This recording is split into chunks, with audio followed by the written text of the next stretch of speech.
ایک مکان ہے جس کے چھت پہ نا ایک عورت کھڑی ہے. فرماتے ہیں میں نے کہا چلو جاتا ہوں اس کی طرف, لیکن کہتے ہیں میں نے کہا نہیں پہلے میں وضو کر لوں. فرماتے میں نے وضو کیا اور میں گیا. فرماتے جب اس کے قریب گیا نا تو وہ عورت مجھے کیا کہتی ہے, تربیت ہونے لگی حضرت کی غیب کی طرف سے. فرماتے وہ عورت مجھے کہتی ہے ذنون میں نے پہلے سمجھا تھا کہ تم عالم ہو لیکن تم عالم بھی نہیں ہو. پھر میں نے سمجھا کہ تم دیوانے ہو لیکن تم دیوانے بھی نہیں ہو. پھر میں نے سمجھا کہ تم کوئی عاشق ہو لیکن تم عاشق بھی نہیں ہو. فرماتے میں نے کہا اس کو پوچھا کہ تجھے کس طرح پتا چلا کہ میں ان تینوں میں سے کچھ بھی نہیں ہوں. اس نے کہا جب تم نے میری طرف دیکھا نا تو میں سمجھ گئی تم عالم نہیں, کیونکہ عالم کبھی بھی کسی غیر محرم کو نہیں دیکھتا.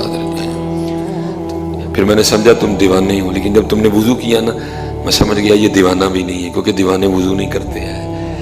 پھر میں نے سمجھا تم عاشق ہو, لیکن جب تم میری طرف چلے نا میں سمجھ گئی یہ عاشق بھی نہیں, کیونکہ جو عاشق ہوتے ہیں وہ اپنے محبوب کو چھوڑ کے کسی کی طرف نہیں جاتے ہیں.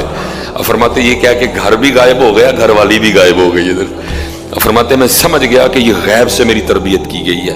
جو عالم ہوتا ہے وہ غیر محرم کو نہیں دیکھتا, جو دیوانہ ہوتا ہے وہ کبھی وضو نہیں کرتا, اور جو عارف ہوتا ہے جو عاشق ہوتا ہے حضرت وہ اپنے اللہ کے ساتھ کبھی کسی کی طرف دھیان نہیں دیتا ہے حضرت. پھر یہ تمہاری غیب سے تربیت ہونی شروع ہو جائے گی. پھر ایک جو غیبی یونیورسٹی ہے نا روحانیت کی, پھر وہاں سے تمہاری تربیت. لیکن پہلے حضرت جی تمہارے اخلاص کو جانچا جائے گا.